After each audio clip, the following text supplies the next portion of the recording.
Uma boa noite a você que está com a gente nesta quarta-feira, em mais um Conversa Franca. Nós estamos voltando aqui, como fazemos todas as quartas, às 9 horas da noite, para conversarmos sobre temas relevantes da sociedade.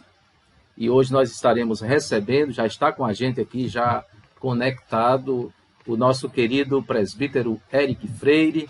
Ele é casado, tem um filho e uma filha, e é bacharelando em Direito, e é bacharel em Pedagogia, com especialização em Educação Global e de Múltiplas Inteligências, e vai conversar com a gente sobre o tema Família sob ataque do ativismo. Nós vamos fazer aqui uma panorâmica hoje juntos sobre o ativismo judicial, legislativo e ideológico, cultural e os seus impactos na família, segundo a visão do nosso querido Eric Freire. Eric Freire fala de Natal, Rio Grande do Norte, e eu estou bem próximo a ele aqui, através de uma videoconferência aqui em São Gonçalo do Amarante, na região metropolitana de Natal. Esse é o seu programa Conversa Franca, e você é convidado a estar com a gente, fazendo a sua pergunta. A sua participação também é importante enquanto ouvinte e cadeira cativa do nosso programa. Fique à vontade, faça o seu comentário, que nós estaremos nos blocos aqui fazendo a sua referência. O nosso programa de hoje ele é dividido em 3 sessões. Nós já falamos sobre os 3, mas vamos só dar uma recapitulada. Nós inicialmente vamos falar sobre as questões do ativismo judicial dentro da esfera do nosso sistema jurídico consagrado na nossa Constituição de 1988, e depois nós vamos falar sobre o ativismo legislativo e as questões ideológicas, culturais, que tanto têm influenciado a nossa família. Meu querido Eric, seja bem-vindo ao nosso programa nesta noite. É um prazer tê-lo aqui com a gente, nesse momento tão singular, tão importante para o canal Família Reconstruindo Valores. A sua saudação aos nossos queridos amigos e amigas que estão conosco neste momento. Boa noite a todos, a paz do Senhor, né, meu querido pastor Fabiano. Estamos aqui, em nome de Jesus, para falarmos, né, e comentar um pouco sobre as dificuldades que a família tem sofrido junto a algumas decisões e algumas atitudes, né, através do ativismo, seja ele judicial, seja ele ideológico, cultural, seja ele do legislativo brasileiro.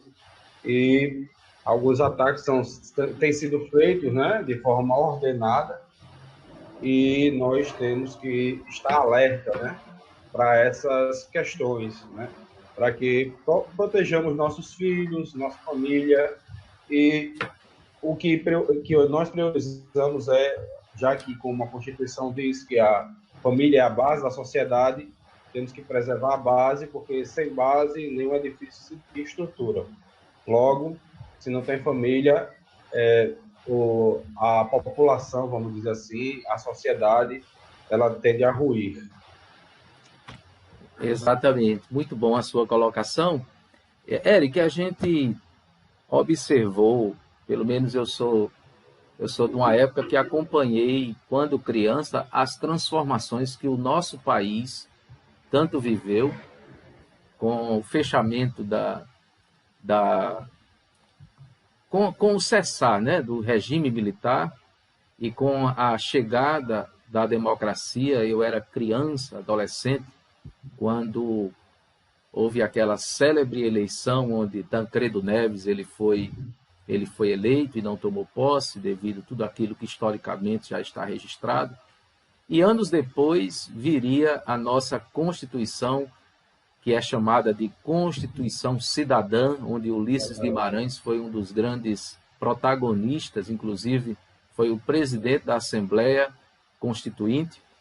E nesta Constituição nós tínhamos, ainda temos, de fato, os valores muito claros, né, da família, dos direitos civis. Ela teve o cuidado de trazer à tona tudo aquilo que a sociedade tinha como aspiração.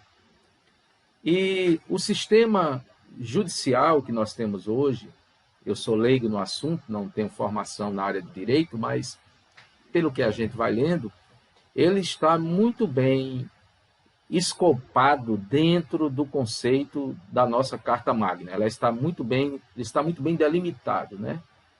Mas nós temos visto que a sociedade ela empurrou de 1988 para cá algumas questões e promoveu muita pressão dentro do sistema jurídico brasileiro, e isso tem gerado tem deflagrado uma série de consequências que hoje nós vemos.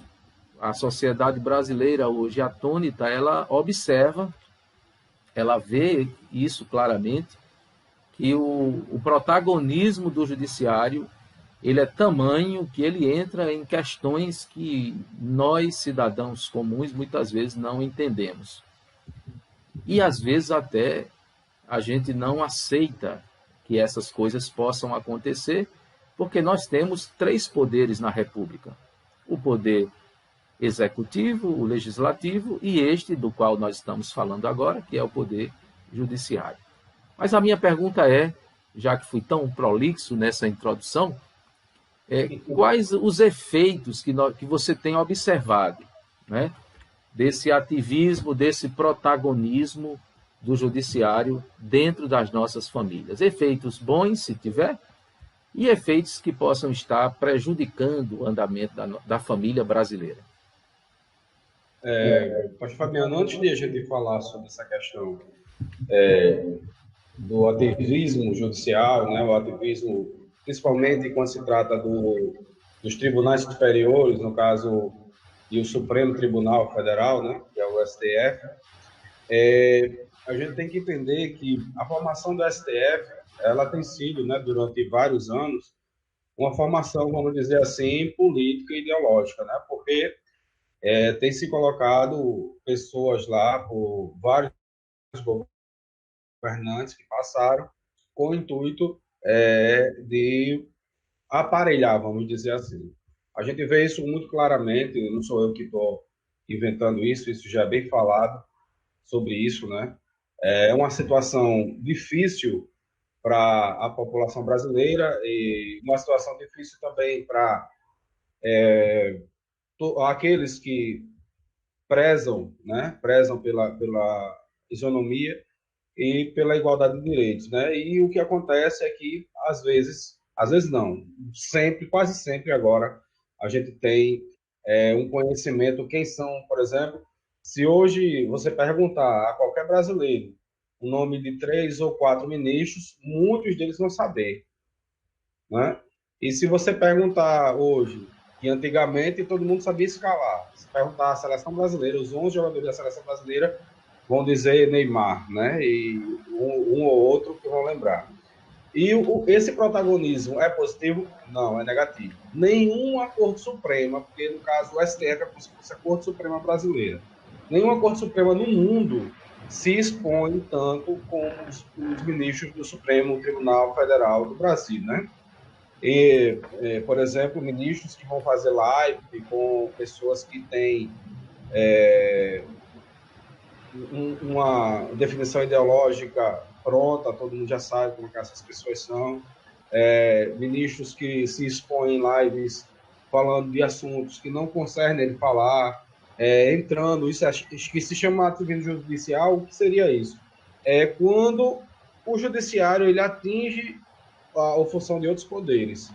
Então, quando o judiciário ele cria uma legislação que não existia, no caso, por exemplo, a ADI feita pelo STF em 2011, ainda na época do final do presidente Lula, eles colocaram, né, como dispositivo entidade familiar a união homoafetiva.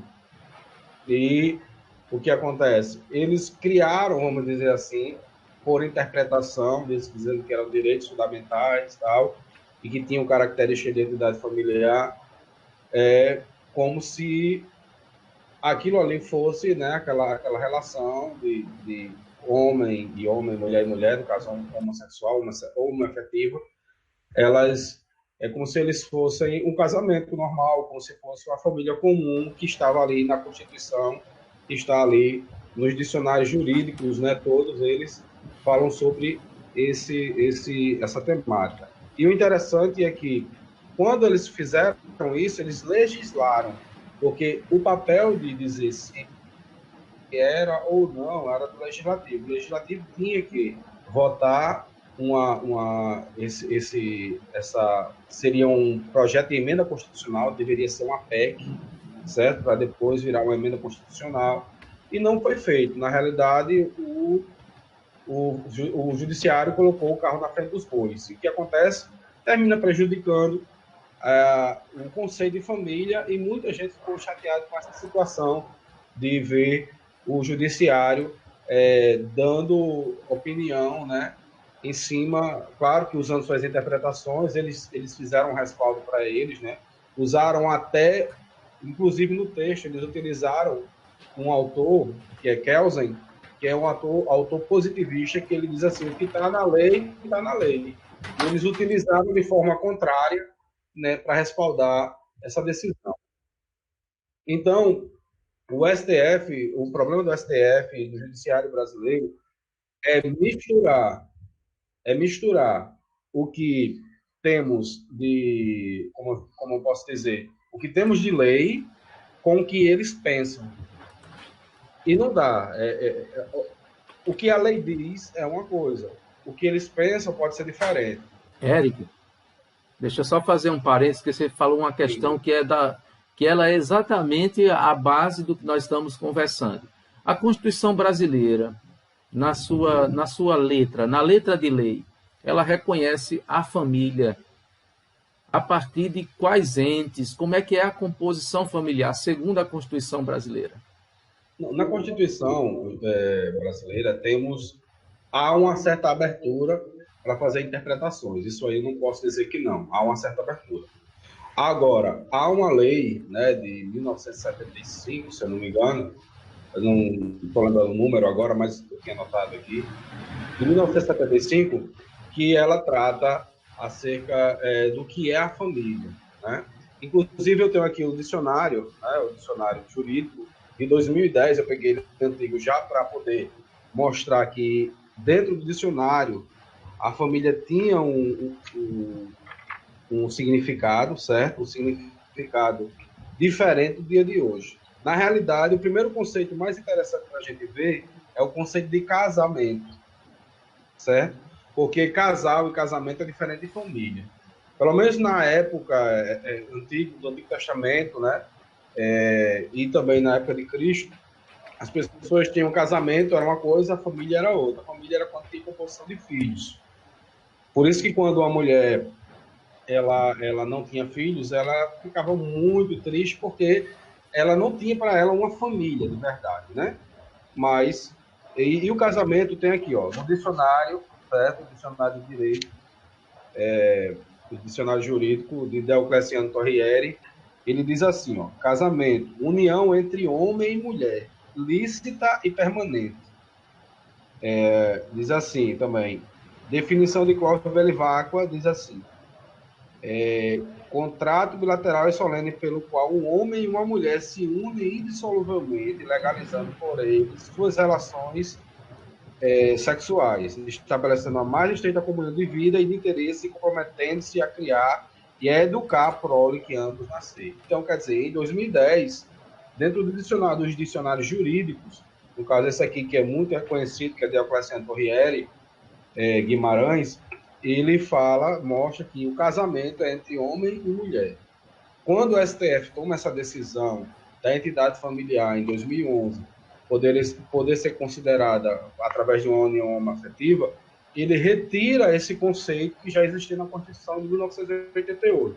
Mas a gente tem um princípio também no direito que eles tiveram esse direito de fazer isso. Por isso que foi aceito. Porque a gente pode pensar, a gente pensa como cristão, a gente tem que ser bem, vamos dizer assim, eu tenho que ser aqui imparcial. Legislativamente, vamos dizer assim, legalmente, juridicamente, eu tenho que ser imparcial. a abertura para a interpretação que tiveram com a união homoafetiva, a abertura. Mas é forçosa? Eu acredito que sim. Claro que tem outros que acreditam que não. Por isso que é a questão interpretativa. É como o senhor sabe também, dentro da Bíblia, tem várias ramificações de pensamento em relação a texto, em relação à salvação, doutrinas, não é? Do mesmo jeito, a doutrina antiga, né, ela impedia casamento, em 1988 ela impedia casamento como uma relação entre homem e mulher, certo? Já a família, ela vem de forma mais abrangente. Por quê? Porque eu vou trocar em miúdos aqui, porque se eu for ler é muita coisa, nesse mesmo dicionário. Mas ele diz mais ou menos assim, que a família é a formação do pai, a mãe e filhos. Mas também existem outras entidades, não é a família, entidades familiares, que seriam o pai, por exemplo, que ficou viúvo e criou os filhos. Também é considerado família pela Constituição e deve ser protegida pelo Estado. A mãe solteira, com os filhos, ela também é considerada entidade familiar. Os netos com os avós, perdeu seus pais, também é considerada entidade familiar e precisa ser protegida pelo Estado. Mas a família, ela não pode, e aí é que é a questão, pastor Fabiano. Eu acho que essa questão é muito forte para nós que somos líderes das igrejas, né? A família, segundo todo o ordenamento jurídico, ela não pode ter interferência do Estado. Ela não pode ter interferência do Estado. Então, o que acontece? Se a gente for para o princípio de igualdade, chamado de princípio de isonomia, eles têm o direito de questionar, sim. Quem é homossexual tem direito de questionar, sim, tem. Tem direito também da lei ser mudada, sim, tem. Porque a lei é laica. Mas a gente sabe que o padrão da Constituição não dava brecha para isso. O padrão da Constituição. Agora, por a Constituição não tratar diretamente sobre o assunto, aí vem para aquela regra de Kelsen que diz assim, olha, o que não tiver na lei é porque é permitido. Então, em cima disso, eles criaram essa decisão. O STF criou essa decisão. E aí o que acontece? Qual é o papel da igreja nisso aí? Se a gente for para olhar, por exemplo, a realidade americana é liberal na economia e também, em sua maior parte, liberal também no comportamento. Só que o que acontece? Nem todos os estados americanos têm liberdade moral, né? Existem estados lá que tem a questão da homoafetividade, é uma coisa bem comum. Mas já existem estados que já não é tão bem aceito, estados mais tradicionais. Porque lá na Constituição ela é mais ampla ainda, porque ela é pequena, então ela deixa abertura maior para os estados legislarem sobre isso. Já no Brasil, não. Quem legisla sobre essas questões são os deputados federais. O que sobra disso aí, o que está dentro disso tudo é que os estados, por isso quando o senhor falou em relação a gente tratar, né, a gente estava conversando antes, tratar sobre as questões estaduais e municipais. Os estados eles só podem legislar que não seja nada contra o que é federal. A não ser que não exista leis sobre a questão, eles podem legislar. Mas se o governo federal, desculpa, se o legislativo federal, eles fizerem uma lei que é contrária àquela lei estadual, como ela é menor, ela perde o valor de lei, certo? Então, o que acontece? Com esse entendimento do STF, não precisou mais uma legislação. Por quê? Porque ela foi tida já para jurisprudência. Então, todos aqueles que entraram com pedido para, vamos dizer assim, se casar, mas não é casar, na realidade é união estável, para ter união estável, sejam eles homoafetivos ou não, eles têm direito. Agora, o problema a gente começou com essa situação da homoafetividade, mas quando for a questão das relações de humanos, porque pode chegar a esse ponto, já que a legislação não fala, então vamos fazer isso, relação ao casamento de humanos, como existe em alguns países, de humanos com animais. Já teve gente até então, deixando herança, né, para uma cadela, para um gato, para um animal. E tem também mas ali é questão de sucessão. Eu sucessão estou não. falando de união. Sucessão, eu estou falando de união mesmo, como fosse uma entidade familiar, um casamento, né? Esse é o problema. Se não fala também disso, de um casamento zoofílico, vamos dizer assim, então quer dizer então que amanhã, se alguém quiser, ele pode questionar na justiça. Moral, o liberalismo econômico é interessante porque você fica livre para trabalhar e o Estado interfere o mínimo possível com impostos em você. Mas em relação ao liberalismo, cada um fazer do que dá na sua cabeça e a legislação cumprir, a gente tem que ter muito cuidado quando se fala da legitimidade moral. Eric, então, a questão é a questão moral. Me tira outra dúvida. Com relação à poliafetividade. Nós tivemos um caso bem emblemático. Afetividade. Poliafetividade. A poliafetividade nada mais é que uma legalização, se no caso ela for também. É isso que eu estou dizendo. Quando abriram para o casamento homoafetivo, amanhã, hoje não, mas quando isso se tornar mais comum, né, esse tipo de relação, porque hoje eu não considero normal, não é natural a relação homoafetiva. Não tenho nada contra quem faz isso. Estou contra o pecado como cristão, mas contra a pessoa. A gente tem que ser muito maduro para entender isso. Então, mas a gente, até porque essas pessoas, todas elas estão para receber a graça, se quiserem, né?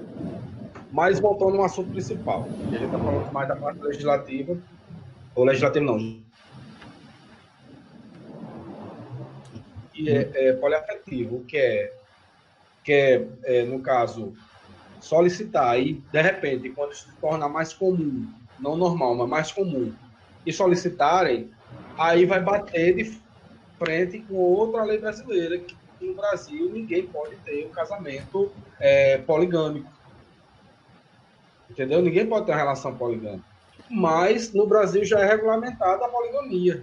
Não é no casamento mesmo em si. Mas, por exemplo, uma pessoa que casa, separa da sua esposa de corpo, ou às vezes nem separa mesmo, e tem outra casa com outra mulher. Essa mulher que está com ele, ela é considerada hoje uma entidade familiar também, porque é uma união estável.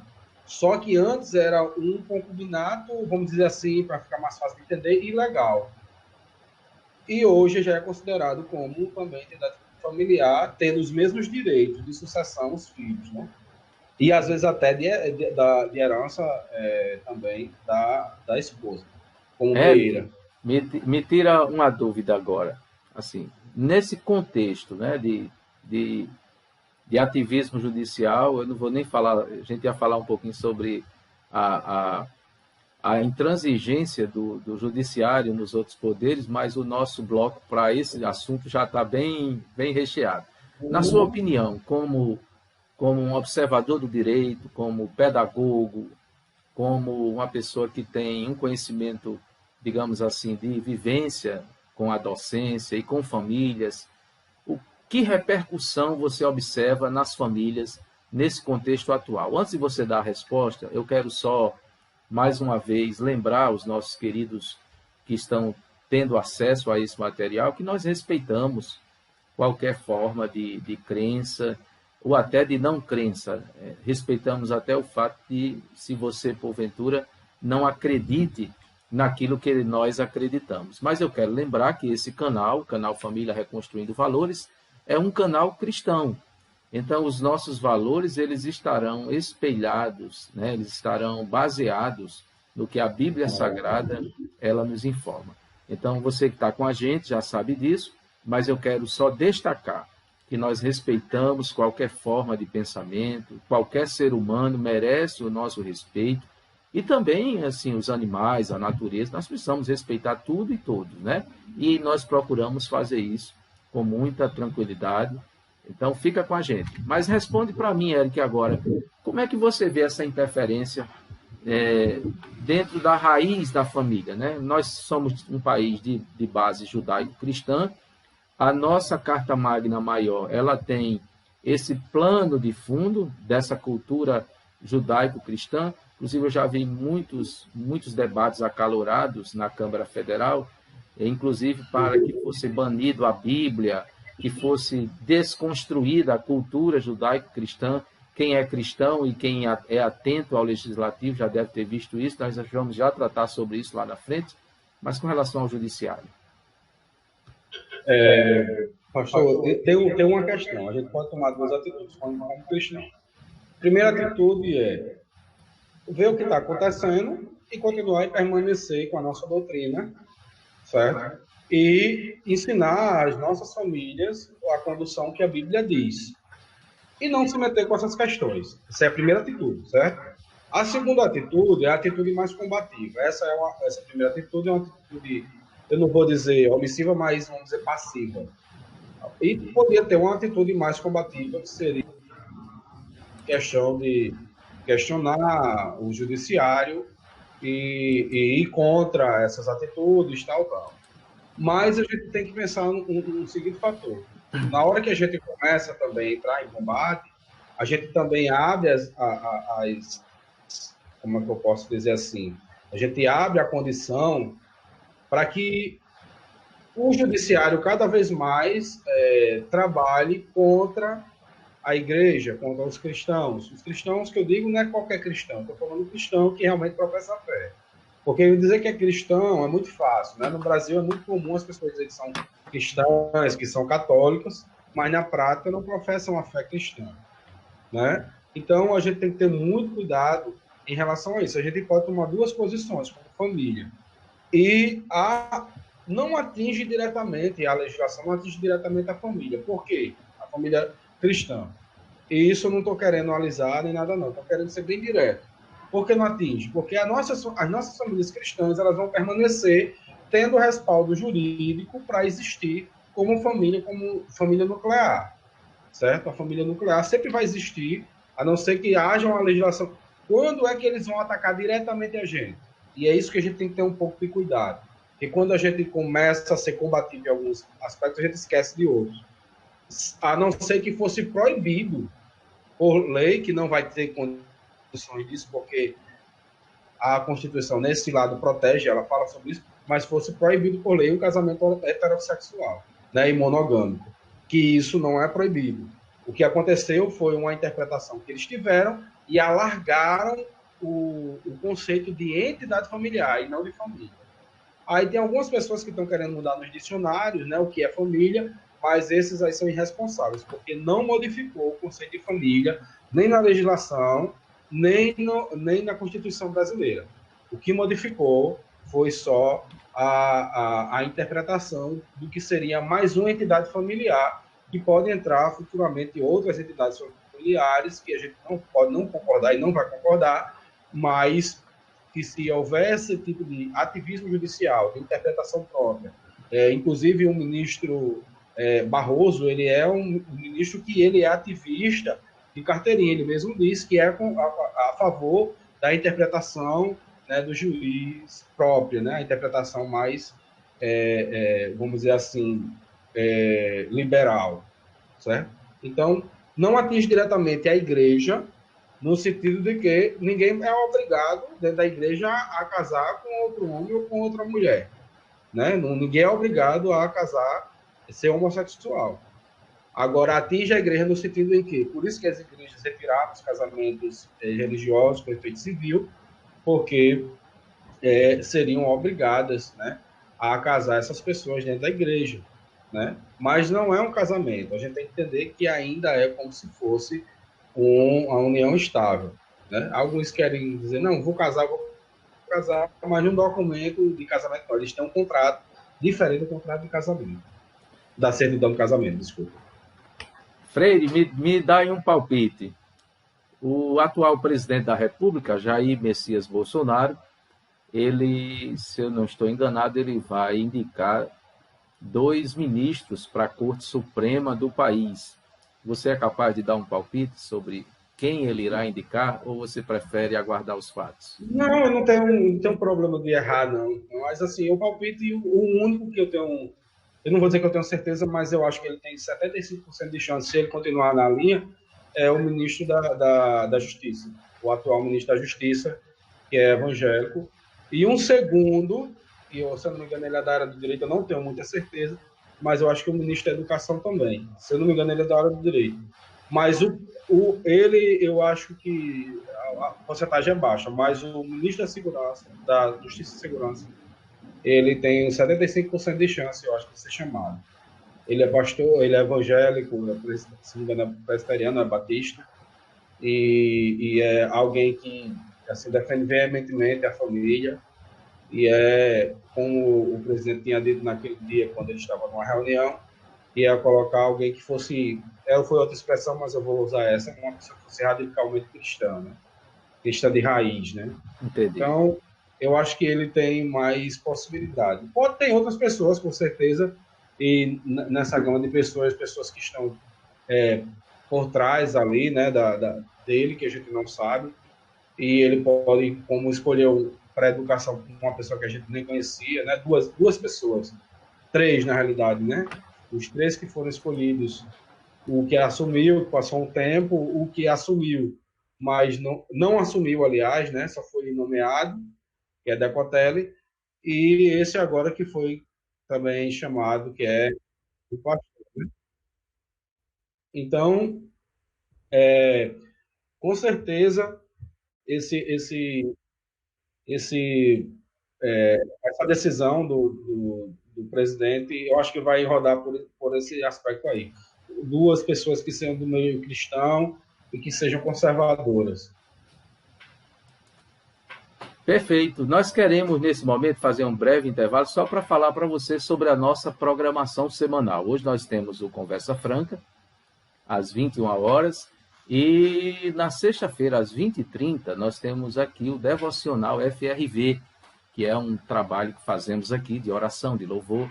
E o devocional dessa próxima sexta-feira vai ser com muito louvor. Nós vamos cantar canções, eu e Kátia vamos cantar canções antigas, né? Canções que marcaram épocas. Você é nosso convidado a estar conosco.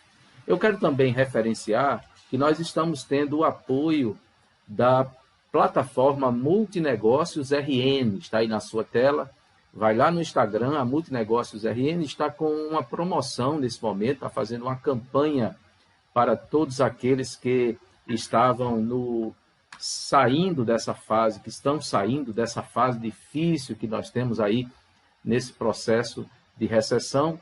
E a Multipalestras está repostando os seus stories no seu perfil. Então, você publica lá o seu story e marca a Multipalestras RN, aliás, Multinegócios RN, a marca foi refeita, é uma nova marca, e ela vai fazer essa repostagem nos seus stories e acionar todos os seus seguidores.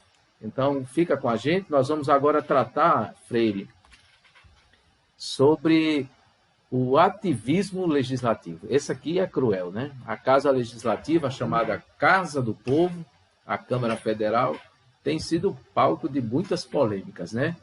E muitos projetos têm entrado ali na Casa do Povo, alguns movidos pelas minorias, movidos por grupos, aí tem bancada da bala, tem bancada evangélica, tem centrão, tem uns 100 partidos, tem toda a sorte de deputados, são 513 deputados, 81 senadores da República, mas a Casa do Povo, a Câmara Federal, a Câmara dos Deputados, é por onde passa a maioria dos projetos de lei. E eu queria que você desse uma panorâmica para a gente de como está esse ativismo ali, como é que estão as atividades, como é que eles procedem, qual é a sua visão sobre os trabalhos da Câmara Federal. Aliás, nós temos alguns deputados evangélicos que têm feito um trabalho ali naquele espaço que eles dispõem, né, representando o seu segmento.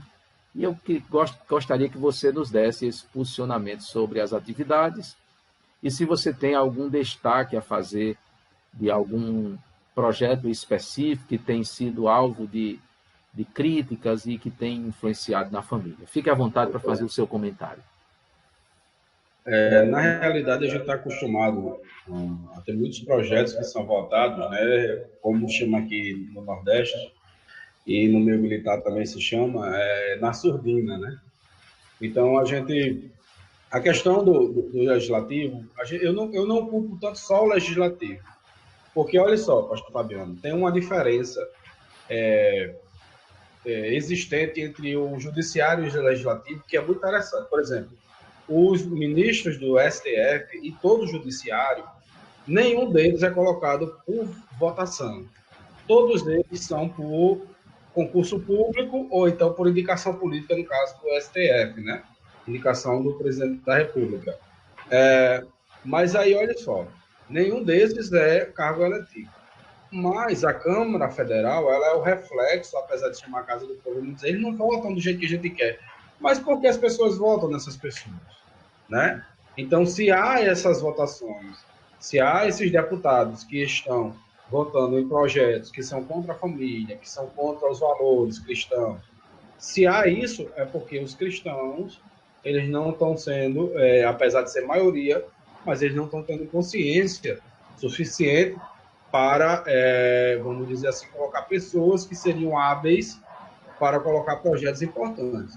Ora, a questão não é se vota um plano, ou um projeto, um projeto de lei, ou uma PEC, para uma minoria. A questão não é essa. A questão é deixar de votar coisas importantes para votar essas questões. Como assim coisas importantes? Quando você fala de educação, você fala de todos os brasileiros. Quando você fala de trabalho, você fala de todos os brasileiros. Quando você fala de economia, você fala de todos os brasileiros. Quando você fala de saúde, você fala de todos os brasileiros. Deixam de votar, e a segurança pública também. Então, deixam de votar projetos mais interessantes para que contenha a criminalidade, para que não matem as pessoas de um modo geral, porque não vamos fazer um projeto de lei para criminalizar a homofobia. Ok, mas antes de ser a pessoa ser um homossexual, ele não é um cidadão? Ele é um cidadão, então ele tem direito igual a todo mundo. Antes de ser negro, ele não é um cidadão? O que a gente tem que trabalhar a igualdade é que a legislação sirva para prender branco, para prender negro, para prender quem mata homossexual, para prender quem mata heterossexual, para prender quem mata trans e outros e outros. Então, o plano de segurança nacional ele tem que ser feito para toda a população e não só para uma classe. E o plano voltado à saúde, né? Se quiser falar de saúde, vamos dizer que é particular, privado, mas um plano voltado à saúde, um plano de governo ou uma política de Estado voltada à saúde, ela é para abranger toda a população. Então, claro que existem as pessoas com deficiência, tem aquelas questões, mas, no geral, é para abranger toda a população. O problema é que o Brasil hoje, o pessoal diz que ele é polarizado por dois polos. Na realidade, o Brasil, ele é multipolar, né? As pessoas, cada um, querem tirar proveito daquele candidato que está ali, ou daquele candidato que é de tal partido, que pensa parecido com ele, quer tirar proveito para o seu grupo. Eu não acho coerente, pastor Fabiano, não sei se o senhor vai concordar comigo, mas eu não acho coerente, por exemplo, a bancada evangélica só defender. Eu não estou dizendo que eles fazem isso, eu estou dando exemplo. A bancada, que é o nosso meio, então eu posso falar isso. Aqui a bancada evangélica só defende os evangélicos. Não. A bancada evangélica, ela tem que defender a população brasileira. Se ela defende a família, ela tem que defender a família não com o viés da igreja evangélica, mas com o viés da Constituição, que, consequentemente, é tirada da Bíblia, né? Porque a Constituição de Família é a mesma que a Bíblia fala. Então, defender a Constituição, defender os princípios constitucionais e defender a família brasileira, e não a família cristã. É um dos maiores erros que se comete, e por causa disso há muitas discussões, é que defendem grupos e não defendem as pessoas como um todo. Quando ele é deputado federal, alguém é escolhido pelo povo, por exemplo, aqui no Rio Grande do Norte, se não me engano, são 8, os 8 deputados federais do Rio Grande do Norte, eles estão lá para defender os interesses da população brasileira como um todo e especificamente da população do Rio Grande do Norte que os escolheu. Mas, quando o projeto de lei for votado de outros estados, se for bom para o povo, ele tem que votar favorável. Se for contra o povo, não deve. Só o que acontece? Existe um lobby muito grande dentro do legislativo e existe um ativismo também dentro do legislativo. E os partidos políticos já são para isso, né? Os partidos políticos são ativistas, né? Então, cada um tem sua ideologia. O que acontece? Hoje, o Brasil, nos últimos 30 anos, o Brasil ele foi alimentado culturalmente e ideologicamente, que a gente vai falar mais especificamente no próximo bloco, mas ele foi alimentado por uma visão mais à esquerda, mais revolucionária, mais progressista, né? E, na realidade, todo brasileiro, eu acho que todo ser humano, em sua essência, ele não é progressista, ele não é revolucionário. Ele é, na realidade, um conservador. Porque todos querem conservar a sua família, todos querem ter o seu trabalho, ter o seu emprego, ter um padrão de vida bom. Todo mundo quer, né? Todo mundo busca a felicidade em cima disso, preservando a sua propriedade. Quem gostaria, pastor, pode ser de esquerda ou de direita, quem gostaria que uma pessoa invadisse sua casa e tomasse sua casa? Ninguém. Quem gostaria que o Estado viesse e tomasse sua casa? Isso é conservar. Né? Então, todo ser humano, todo brasileiro, qualquer pessoa do mundo, em sua essência, ela é conservadora. Agora, o que acontece? A visão progressista, revolucionária, ela é tipo um ópio, porque disseram que o ópio é a religião, né? Mas o ópio não é a religião.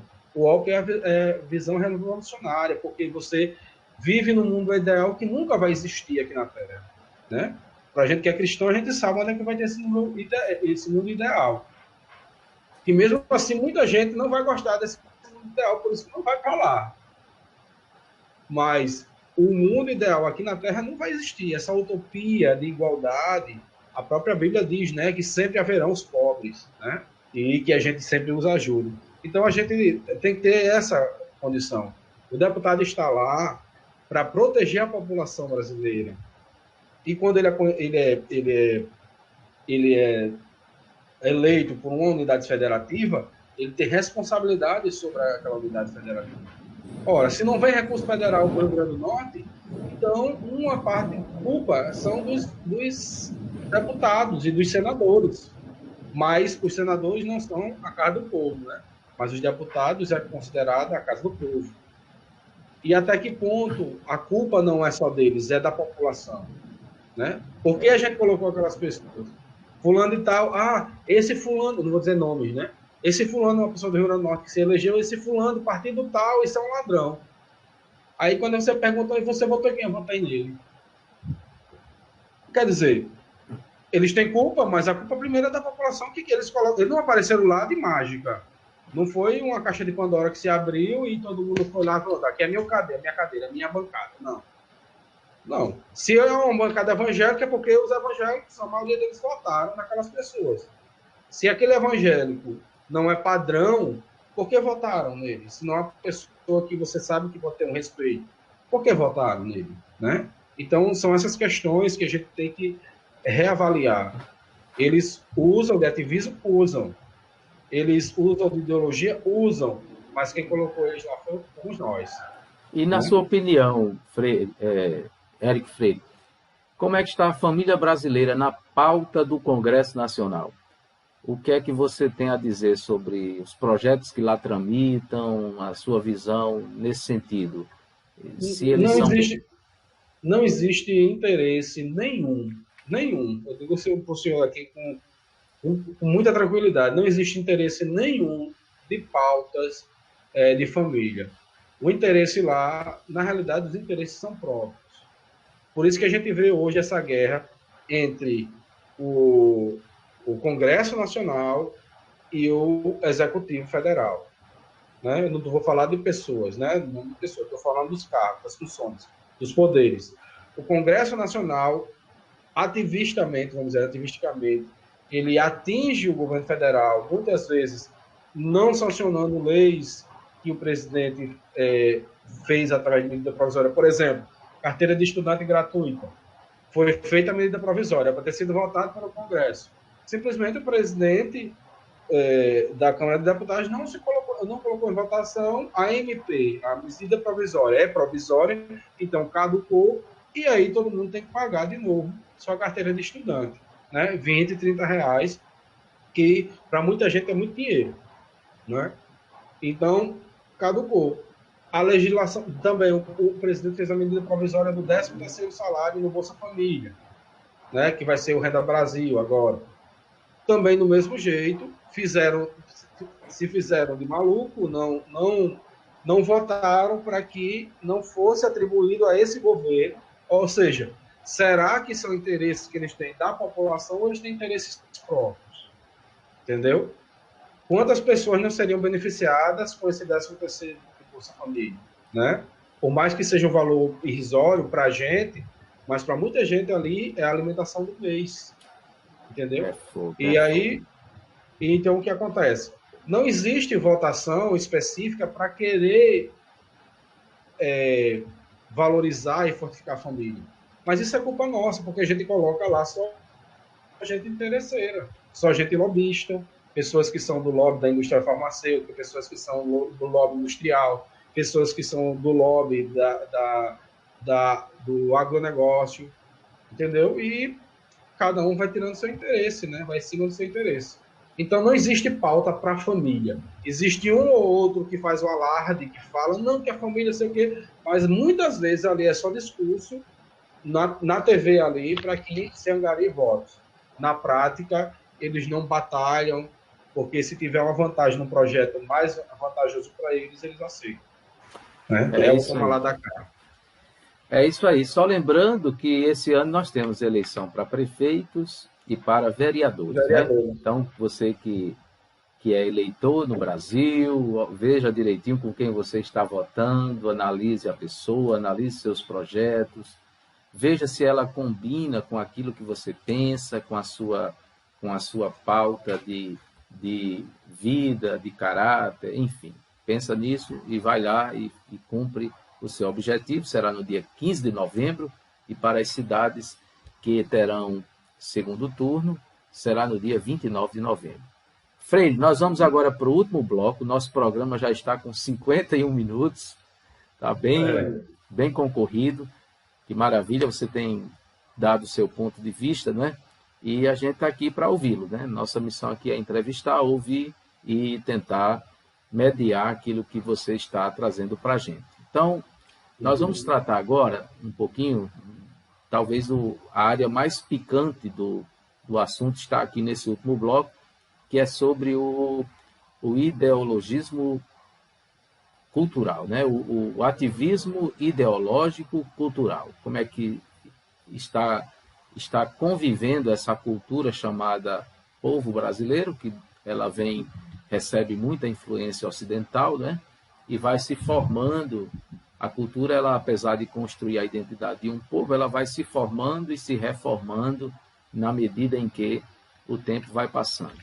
Bem, ideologia, ativismo ideológico cultural tem muito a ver com a educação, né? E você, como educador, como professor, você certamente tem tido o seu olhar de observação sobre isso. Os últimos 30 anos no Brasil, na sua opinião, como é que estão nesse aspecto dessa cultura que vem sendo pregada aí dentro dos contextos de esquerda, de direita, de centro, enfim? Antes de falar desses 30 anos, eu quero falar um pouquinho antes, 100 e poucos anos antes, né? 100 anos antes. Desde a proclamação da República do Brasil, né, no Brasil, nós começamos a ter influência de pensadores iluministas, né? E aí o que acontece é que um dos principais problemas no Brasil foi retirar durante, acho que no início do século passado, na Constituição no início do século, foi retirado o nome de Deus da Constituição. E a gente vai tratar essa parte, tanto jurídica como educacional. Anterior, durante o regime militar, houve informações dentro da própria Igreja Católica de um grupo chamado, que defendiam a teologia da libertação. Entre eles tinha Leonardo Boff e outros, e esses homens, eles tinham um projeto, né, de teologia da libertação. O que é a teologia da libertação? Teologia da libertação não tem nada a ver com libertação de demônio. E tem gente que pensa, quando fala teologia da libertação, é da libertação dos demônios. Não é isso. A teologia da libertação tem a ver com que a igreja é um ente de libertação social, ou seja, as pessoas são oprimidos, né? E o Estado é opressor. Então, a partir disso, as pessoas têm que reagir ao Estado e terem consciência política e ideológica. Em cima dessa visão, né, da teologia da libertação, misturando com o marxismo e o que chamam, né, que não é muito correto, mas é o que chamam de marxismo cultural, nós tivemos uma educação pautada nos últimos 30 anos dessa forma. Eu, pelo menos, lembro quando fiz meu ensino fundamental, principalmente o médio, né, final do fundamental e início do médio, os meus professores de escola particular, né, escola privada, eram, em sua maioria, principalmente professores de história, eram, em sua maioria, marxistas. Então, eles exaltavam a Revolução Cubana, e muitos alunos, até hoje, colegas meus, debatem comigo porque dizem que não tem lógica a pessoa ser conservador, né? Eu sou um cristão e sou conservador. Então, essa cultura ela foi implementada nesses últimos anos. E mais ainda, nos últimos 20 anos, né, 20 anos, dentro das universidades. Quando eu fiz o meu primeiro curso, eu peguei o final do governo de Fernando Henrique Cardoso. Ainda existia de forma subliminar aquela questão da ideologia, existia, mas não era tão forte como quando eu terminei o curso, que já estava mesmo sendo aparelhado, né? O nome seria isso. A universidade estava sendo aparelhada por uma cultura, né, sindicalista, por uma cultura marxista, por uma cultura de ditadura do proletariado, né? E apesar de que os professores universitários, todos eles, né, ganham muito bem, vivem razoavelmente bem, não são tão proletários como a gente pensa, né? Eles se utilizam desse classe média mesmo,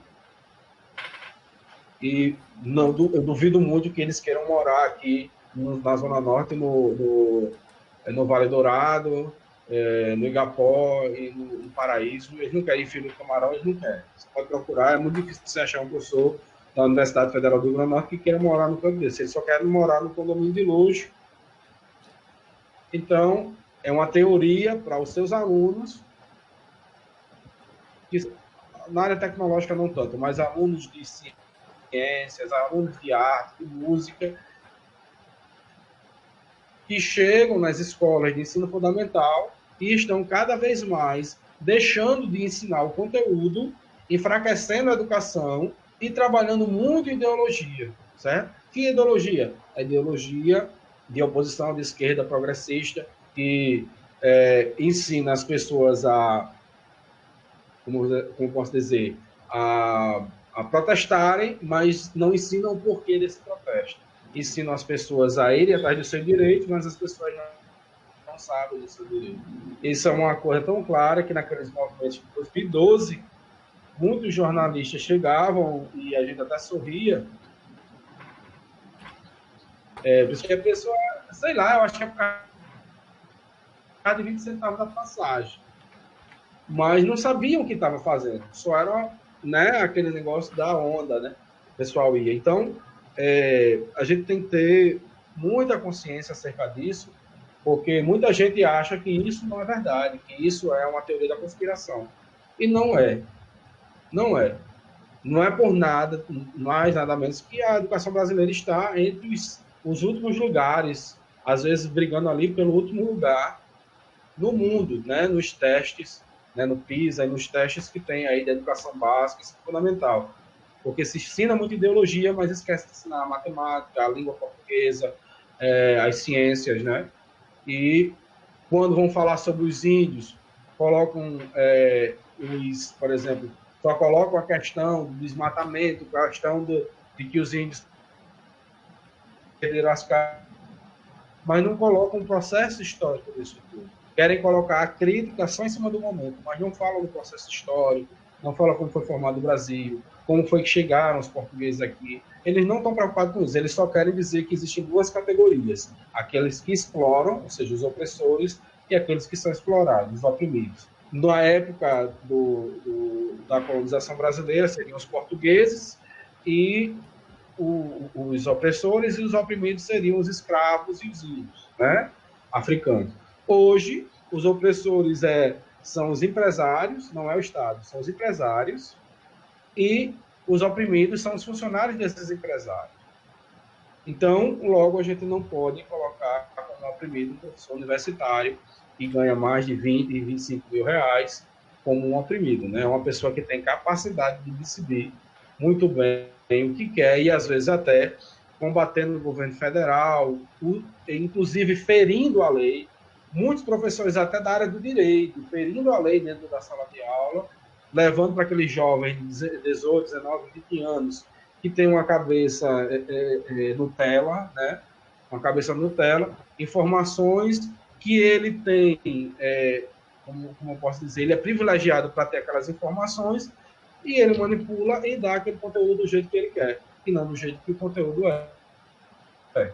E aí é um dos principais problemas de a gente ter profissionais péssimos, professores péssimos, advogados péssimos, pessoas que estão mais ali trabalhando em cima da ideologia do que a própria lei. Inclusive, muitos que trabalham em cima da lei quando são advogados até são ridicularizados, né? Mas é assim, né, que o Brasil vive. É numa situação deplorável de miséria intelectual.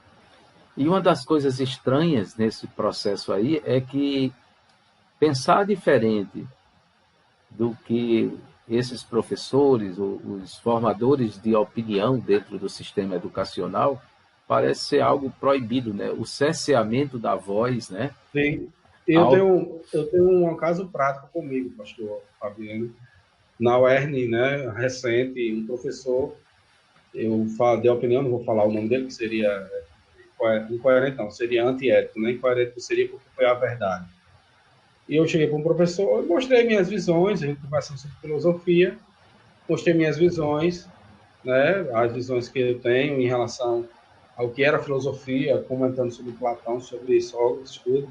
E aí falei sobre minha visão cristã. E depois que eu falei, ele se virou para mim assim e disse: "Você é um desperdício". Porque eu sou conservador, ele acha que eu sou um desperdício. Como o pessoal da esquerda, né, ideológica, que às vezes não sabe nem o que é esquerda, nem o que é ideologia e nem o que é marxismo, porque nem leram Capital, nem tem. Eu sou conservador, mas eu tenho muitos livros de Karl Marx, porque eu tenho que conhecer.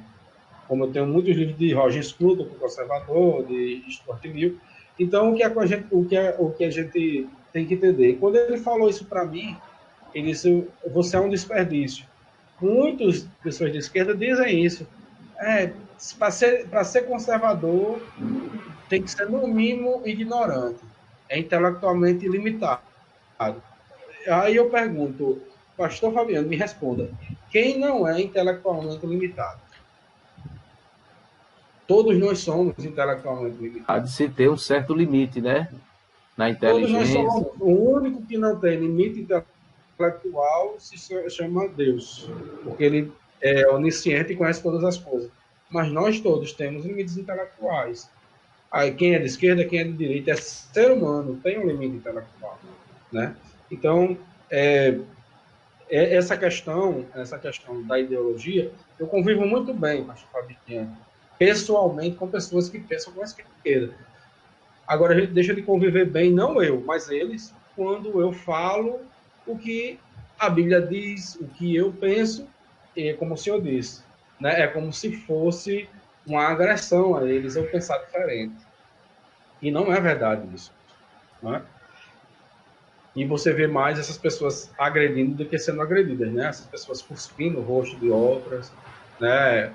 Jogando água, se você for pregar o evangelho, essas pessoas ditas, eu posso dizer assim, elas querem ser, é uma palavra que tem até na Bíblia, tolerantes, né? A gente é intolerante com coisas erradas, mas não com a pessoa. É isso que a gente tem que aprender a fazer. Aquela pessoa está errando, você é intolerante com aquilo que ela erra, mas você não vai jogar ela fora. Agora, eles não, eles são intolerantes com as pessoas porque elas pensam diferente. Tem muita gente que tem esse comportamento, né? E isso é complicado. Faço o que eu falo, mas não faço o que eu faço o que eu digo, mas não faço o que eu faço, né? Eu penso assim que Cristo ele é o grande exemplo de harmonização, de convivência, né? Cristo conviveu com muita gente, apesar de não ser conivente com o erro, mas Cristo ele deu um exemplo de urbanidade, de convívio, De graça, né? de graça, né? Então, ele é um exemplo interessante, né? Inclusive, Cristo ele nos ensinou a amar os E é uma inimigos. coisa, viu, pastor? Uma coisa que eu quero comentar aqui, já que está onde você está deu uma melhoradinha, uma coisa que eu quero comentar aqui é sobre isso, que muita gente diz que Jesus Cristo era de esquerda, era comunista. Isso é mentira. Isso é a maior mentira, a maior balela que existe. Jesus não tinha ideologia nenhuma. Jesus nem era de direita, nem era de esquerda. Nem era de centro, não era de nada. Ele era do céu. A Ele cultura disse, o dele meu era do reino não é reino, né? daqui. Aí tem gente que diz, não, pai, porque ele falava as coisas... Sim, eles falavam sobre a injustiça, mas a injustiça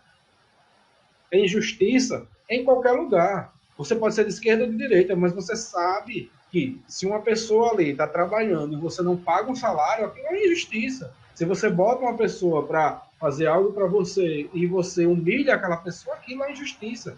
Seja de direita ou de esquerda, seja de centro. Então Jesus ele falava da injustiça, né?